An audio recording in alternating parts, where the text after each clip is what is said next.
Gitugutan na sa Coast Guard District Central Visayas ang biyahe sa mga dagkong sakayang pangdagat nga adunay 250 gross tonnage pataas. Sayra nato ang detalye sa report ni Alan Domingo. Daw na ibdan sa tunok, kini mga pasayro nga naglinya sa lukatanan og ticket sa Pier 1 sa Dakbayan Sugbo tungod kay sa katapusan, magkabiyahe na gyud sila. Kininunod sa partial nga paglibkas sa Coast Guard sa suspension sa biyahe sa mga sakayang pandagat.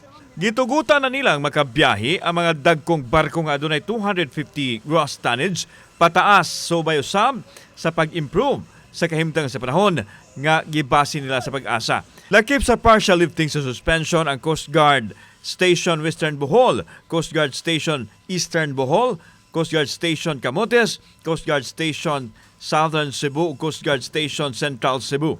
Other side sa Ormoc, sir, ang situation good, sir, na ang shipping na mismo nag-decide, sir, na di sila mo biyahe tungod sa ilang assessment sa kapitan nila, sir, o sa mga crew nga bati jud ang karagatan nato padong sa Ormoc, sir. Namasin lang ko, sir, para ikasog kuhan, makalukatan ako inahan para paliguhol na. So paabot kami sa Coast Guard kung sa ilang advice. Nangalipay usab ang mga pasayro nga na-stranded sa mga gyms sa barangay Tinago ug San Roque nga human sa upat ka adlaw makapauli na sila sa ilang destinasyon. Nagpasalamat sila sa Cebu City LGU ug sa mga barangay nga nagsagop kanila diin dili lamang ang temporaryong pasilungan kundi gihatagan usab sila og supply sa pagkaon samtang sila na-stranded sa Cebu City. Ako gyud kaya mong pagpasalamat sa LGU sa Cebu, sir, kay gi-cater kami nila dire unya na ay facility nga insyakto unya na pagyoy pagkaon pero may gid among pagkaon up to date. Oo nya insyakto gyud nga pagkaon dili sir tinipid. Amay man sir. Okay ra. Sa among pagkaon. Sa pagkaon namo maayra man pud taon ug sa pagtulog.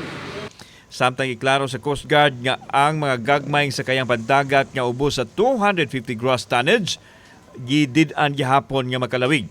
Busa giawhag nila mga tao lakip na ang mga mananagat nga dili musungasong sa kalisod sa panahon aron malikay sa peligro. Sa atong mga pasahero unta hinaot mi nangayo sa mig pasensya ninyo kung wa mo na stranded mo dere hinaot sa dunta mo na makasabot mo sa Philippine Coast Guard na nagpatupad ra pod sa mandato kung unsa man kaning angay na buhaton. Kauban si Clover Lumayag, ako si Alan Domingo.